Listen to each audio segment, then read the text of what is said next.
Perkenalkan, nama saya Tira Pratiwi. Saya merupakan mahasiswa Stikes Bakti Tunas Husada Tasikmalaya kelas 2D Farmasi. Di sini saya akan menjelaskan atau memaparkan sedikit tentang penyakit kulit dan pengobatannya. Yang pertama ada jerawat. Jerawat atau akne vulgaris adalah penyakit kulit dengan patogenesis kompleks melibatkan kelenjar sebasea, keratinasasi folikular, kolonisasi bakteri berlebih, reaksi imun, dan peradangan. Ada contoh-contoh dari obat jerawat. Yang pertama ada tetrasiklin, tetrinoin, eritromisin, dan clindamycin. Saya hanya akan menjelaskan satu obat tersebut, yaitu clindamycin. Clindamycin gel adalah antibiotik golongan linkosamida semisintetik yang terutama bersifat bakteriostatik. Dosis dari clindamycin yaitu apabila penyerapan perkutannya bervariasi antara 0,7% sampai 12,9%, sekitar dosis yang diterapkan selama 24 jam atau 1 hari. Nah, efek sampingnya itu ada sensasi seperti terbakar, gatal, kulit kering, eritema, kulit berminyak, mengelupas, iritasi dermatologis, gram folikulitis negatif, gangguan pencernaan, dan sakit perut. Lalu ada cara penggunaan dari clindamycin, yaitu dengan cara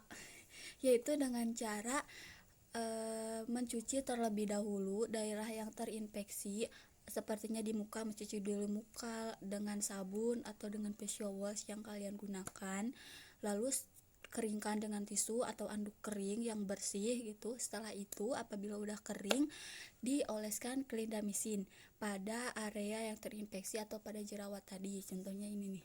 Nah, ini jerawat. Lalu clindamycin itu dioleskan kepada jerawat. Dioleskan tipis aja gitu, jangan terlalu banyak. Nah, dioleskannya itu jangan mendekati mata, hidung, dan mulut. Nah, jadi itu kalau dekat mata, hidung, dan mulut akan merasa terbakar. Lalu ada mekanisme kerja dari obat clindamycin, yaitu dengan cara menghambat sintesis protein bakteri dengan mengikat secara reversibel subunit ribosom 50S sehingga menghalangi reaksi transpeptidasi atau translokasi organisme yang rentan yang mengakibatkan pertumbuhan sel terhambat. Lalu ada dermatitis. Menurut Surya Juanda dan Sri Adi, dermatitis adalah peradangan kulit epidermis dan dermis sebagai respon terhadap pengaruh faktor eksogen dan faktor endogen, menimbulkan kelainan klinis berupa efloresensi polimorfik. Contohnya seperti eritema, edema, papul, vesikel, squama, dan lichenifikasi, dan juga gatal. Lalu ada contoh obat dermatitis, yaitu crisaborol, mometasone, dan betamethasone. Betamethasone adalah obat kortikosteroid oles yang dapat digunakan untuk mengatasi reaksi alergi atau mengurangi peradangan kulit akibat sejumlah kondisi seperti eksim serta dermatitis.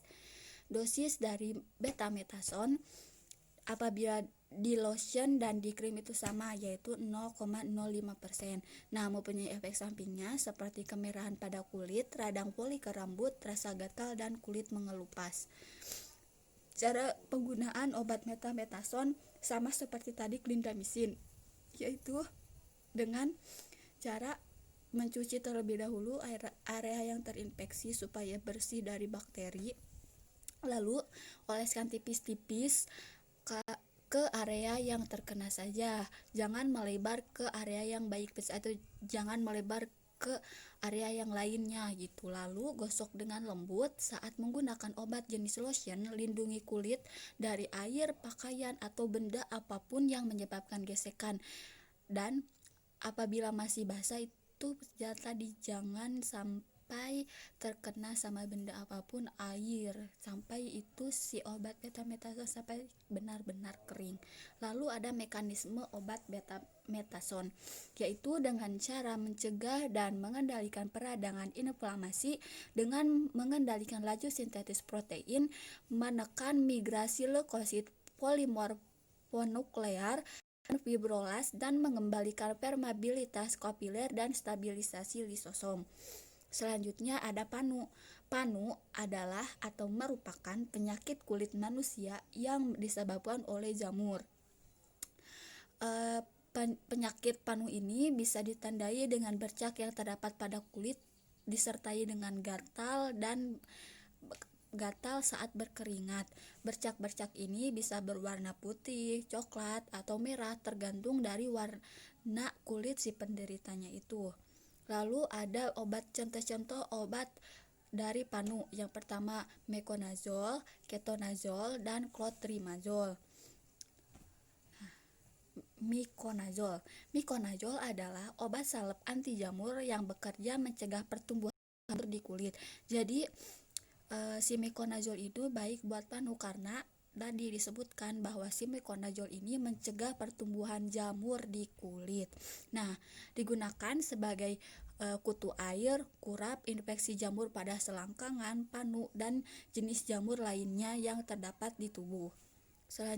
Lalu dosis dari mikonazol yaitu mengandung 20 mg per liter mikonazol, dioleskan 20 mg per kilo berat badan yang terbagi ke dalam 4 dosis. Dosis maksimalnya 1000 mg atau 40 ml per hari.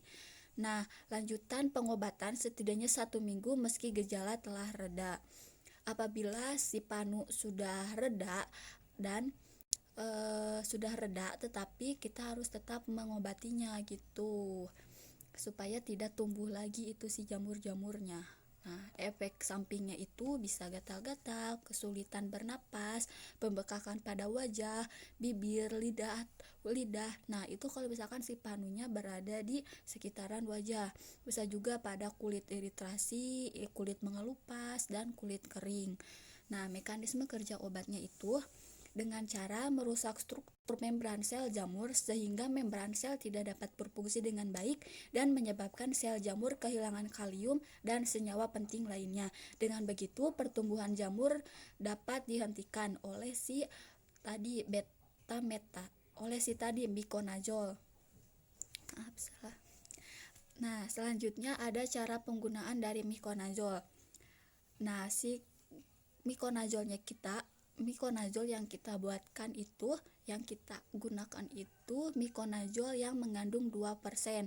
Itu dioleskan tipis-tipis pada area yang terinfeksi selama 2 kali sehari selama 2-6 minggu. Lanjutan pengobatan setidaknya selama 1 minggu setelah gejala hilang. Seperti tadi si dermatitis, si betametason. Nah, si mikonazol juga apabila penyakit kulit tadi sudah reda atau sudah sembuh, itu ada pengobatan selanjutan maksimal 1 minggu gitu. Lalu ada herpes zoster.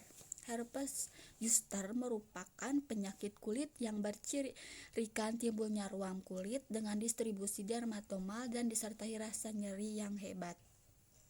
Contoh obat-obat dari herpes zoster ada Zorifax, betametason, neomycin, dan aciclovir. Aciclovir cream merupakan obat generik yang mengandung zat aktif aciclovir. Krim ini digunakan untuk mengatasi infeksi herpes simplex pada kulit dan selaput lendir yang biasa berupa luka melepuh dan terjadi sekitar bibir atau wajah. Nah, aciclovir mempunyai dosis untuk dewasa itu 5 kali sehari, yaitu 20 mg setiap 4 jam selama 5 hari. Dan untuk pengobatan penyakit herpes zoster 5 kali sehari 800 mg setiap 4 jam selama 7 hari. Nah, efek sampingnya itu bisa gatal-gatal pada kulit, ruam, bintik-bintik merah yang membengkak, gangguan pencernaan, diare, mual, muntah, dan sakit kepala. Cara penggunaannya seperti tadi, si herpes zoster itu dibersihkan dahulu, lalu setelah bersih, setelah kering, dioleskan si akiklopir pada area yang terinfeksi. Mekanisme dari akiklopir dimulai saat akiklopir masuk ke dalam sel, kemudian dikonversi menjadi akiklopir monofosfat oleh enzim timidin kinase yang diproduksi virus. Hal inilah yang menjelaskan bagaimana akiklopir dapat bersifat selektif dan tidak mengganggu replikasi sel normal. Jadi si akiklopir hanya masuk ke dalam sel yang rusak yang menyebabkan herpes zoster itu. Lalu ada akiklopir monofosfat yang akan dikonversi menjadi akiklopir trifosfat oleh enzim guanilat kinase.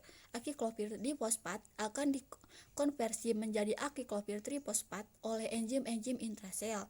Terus akiklopir trifosfat tadi akan berikatan dengan enzim DNA polimerase virus, dan ini akan memungkinkan karena akiklopir trifosfat bersifat sebagai analog nukleosida. Akiklopir trifosfat memiliki afinitas tinggi terhadap DNA polimerase virus. Proses ini menyebabkan terminasi replikasi DNA virus. Nah, selanjutnya yang terakhir, yang kelima, ada furunkel atau bisul. Bisul atau furunkel ini merupakan sebuah benjolan merah pada kulit yang di dalamnya berisi nanah dan terasa nyeri. Kondisi ini paling sering disebabkan oleh infeksi bakteri yang memicu peradangan folikel rambut, yaitu tempat tumbuhnya rambut. Maka itu disebutkan dengan furunkel karena ini terinfeksi dari folikel rambut pada kulit. Nah, contoh-contoh obat furunkel atau bisul yaitu ada mupirocin, benzoykain, gentamisin, dan nomisin. Nah, mupirocin adalah antibiotik yang digunakan untuk mengobati infeksi kulit tadi seperti panu, yaitu infeksi pada permukaan kulit karena bakteri Staphylococcus dan Streptococcus. Dosis dari mupirocin yaitu dewasa salep 2% dioleskan ke area yang terkena infeksi 3 kali sehari selama 5-10 hari. Konsultasi apabila si bisul tidak reda atau tidak sembuh gitu. Nah, pada anak-anak usia lebih dari 2 bulan itu dosisnya sama seperti dewasa. Efek samping dari mupirocin bisa rasa tersengat, panas dan panas di kulit, gatal, kulit kering, pembengkakan kulit, sakit kepala, dan bahkan muntah. Nah, cara penggunaan dari mupirocin itu mupirocin dioleskan ke panu atau kulit yang terinfeksi selama 3 kali sehari selama 10 hari. Konsultasikan apabila si bisul tersebut tidak kunjung membaik setelah 3-5 hari masa pengobatan. Nah, mekanisme kerja dari mupirocin yaitu dengan cara mupirocin merupakan salah satu antibakteri golongan carbapenem. Nah, mupirocin ini memiliki sifat bakteriostatik dan bekerja dengan menghambat sintetis protein dari bakteri dengan mengikat asam transfer ribonukleik asid atau RNA sintetas. Itu mungkin yang dapat saya sampaikan. Mohon maaf apabila banyak kesalahan. Wassalamualaikum warahmatullahi wabarakatuh.